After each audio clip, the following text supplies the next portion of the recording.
இயேசுவுக்கே புகழ்.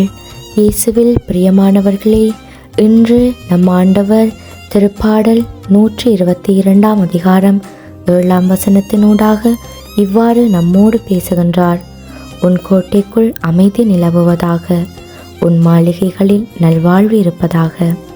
அமைதியின் ஊற்று, சமாதானத்தின் தேவன், ஆறுதலின் தெய்வம், என்றும் எப்போதும் எங்களோடு இருந்து எங்களை வழிநடத்தும் தகப்பன், அமைதியை இழந்து கவலையில் வாடும் ஒவ்வொருவரையும் பார்த்து சொல்லுகிறார்.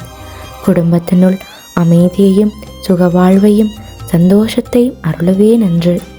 குடும்பங்களில் பல பிரச்சனை, சந்தோஷம் இல்லாமை, வறுமை, சண்டை சச்சரவு, இப்படியாக நிம்மதியை இழந்து மனக்கவலையோடு இருக்கும் ஒவ்வொரு குடும்பங்களையும் ஆண்டவர் இன்று தொட்டு ஆசிர்வதிக்கப் போகிறார்.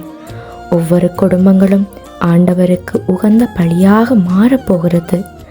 இன்று இந்த வார்த்தையை கேட்டுக்கொண்டிருக்கும் ஒவ்வொருடைய இல்லத்துக்குள்ளும் உள்ளத்தினுள்ளும் பல பிரச்சனைகள், போராட்டங்கள் இருந்து கொண்டிருக்கலாம். விடுதலை எதிர்பார்த்து ஆண்டவருடைய பாதத்திலிருந்து ஜெபம் செய்து கொண்டிருக்கலாம். ஆண்டவருடைய வார்த்தைக்கு உயிர் கொடுக்கும் தன்மை உள்ளது. அவ்வார்த்தையை அன்றாடம் வாசித்து தியானித்து அதன்படி வாழும் ஒவ்வொருவருடைய ஜெப கருத்துக்கும் ஆண்டவர் நிச்சயமாக ஒரு நாள் பதில் சொல்லுவார்.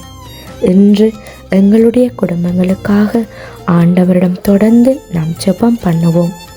ஜெபத்துக்கு அநேக ஆற்றல் உண்டு.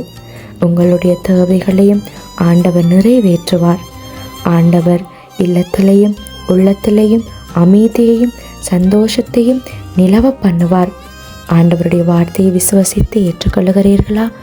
மனதோடு ஆண்டவரை பார்த்து ஆமேன் சொல்லுவோம். ஆமேன்.